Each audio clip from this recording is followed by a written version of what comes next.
Hot seat बनी हुई है रामपुर की सीट। एक बार फिर से चुनावी मैदान में है आजम खान। वहां से देखिए हमारे संवाददाता पंकज झा की ये रिपोर्ट।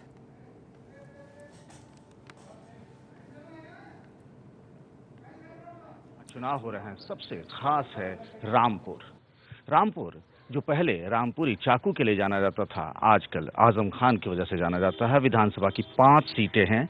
पिछली बार जो चुनाव हुए थे उस वक्त यहां पर 2 सपा की सीटें थी, 1 बसपा की और 2 कांग्रेस की थी। इस बार सपा और कांग्रेस गठबंधन में चुनाव लड़ रही हैं और हम हैं रामपुर में एक मॉडल बूथ के सामने। इस तरीके से सब देखते हैं तो जैसे लगता है कि कोई जन्मदिन या कोई उत्सव जैसा, उस तरीके से यहाँ इंतजाम किए गए हैं। रामपुर में जो जिला पंचायत अध्यक्ष का ऑफिस है वहीं पर ये मॉडल बूथ बनाया गया है। हमारे साथ रामपुर जिले के डीएम अमित किशोर और एसपी केशव चौधरी भी हैं। ये जो मॉडल बूथ होता है, बहुत गुब्बारे वगैरह, टेंट, पानी पीने का इंतजाम, ये सब होता क्या है बेसिकली मॉडल बूथ में? भारत निर्वाचन आयोग के निर्देशानुसार जो 4 सुविधाएं हैं एश्योर्ड मिनिमम फैसिलिटी, तो सारे बूथों पे हमने दिए हैं। उसके अलावा हमने पूरे जनपद में 125 मॉडल पोलिंग बूथ बनाए हैं, जिसमें उनके लिए बैठने की व्यवस्था, पीने के लिए पानी अलग से हमने किया है। जो हमारे विकलांग जन है, जैसा आप देख रहे हैं कि उनके लिए हमने ट्राईसाइकिल की व्यवस्था इस बूथ पे की है।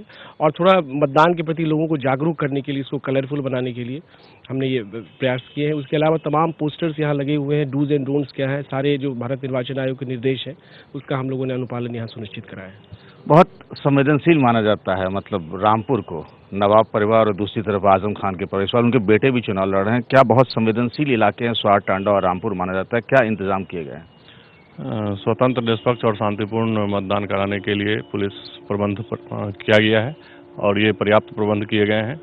पैरामिलिट्री फोर्सेस तैनात किए गए हैं सेंटरों पे। इसके अलावा पर्याप्त संख्या में सिविल पुलिस और होमगार्ड्स भी तैनात किए गए हैं। सेंटर के बाहर भी कानून व्यवस्था बनाए रखने के लिए मोबाइल पार्टियां बनाई गई हैं। सेक्टर पुलिस अधिकारी, sector magistrate, zonal magistrate, super zonal magistrate, SDM mobile, कहीं से भी किसी तरह की कोई गड़बड़ी नहीं, उसके पुख्ता इंतजाम किए गए? हाँ, पुख्ता इंतजाम किए गए हैं और गड़बड़ी करने वालों पर भी हमारी विशेष दृष्टि है। किसी भी प्रकार का व्यवधान नहीं आने दिया जाएगा और व्यवधान करने वालों पर सख्त कार्रवाई की जाएगी। रामपुर है जो आमतौर पर जाना जाता है आजम खान की अपनी सियासत के लिए। इस बार उनके बेटे अब्दुल्ला आजम भी स्वार टांडा से लड़ रहे हैं और इसके अलावा आजम खान खुद यहीं रामपुर सदर से चुनाव लड़ रहे हैं। बहुत अहम है उनके लिए, क्योंकि इस बार उनकी ही नहीं, उनके बेटे की भी किस्मत दांव पर है। कैमरामैन प्रेम के साथ पंकज झा, एबीपी न्यूज, रामपुर।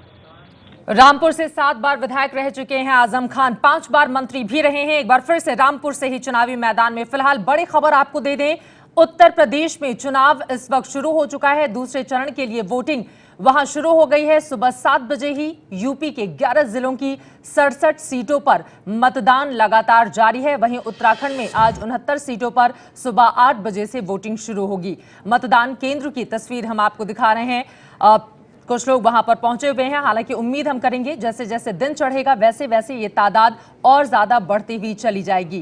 पहले चरण में हमने गजब का उत्साह देखा था मतदाताओं के अंदर, और ये हम आपको दिखा रहे हैं विधानसभा बिजनौर की तस्वीरें, जहां पर मतदाता पहुंचे हुए हैं और लोकतंत्र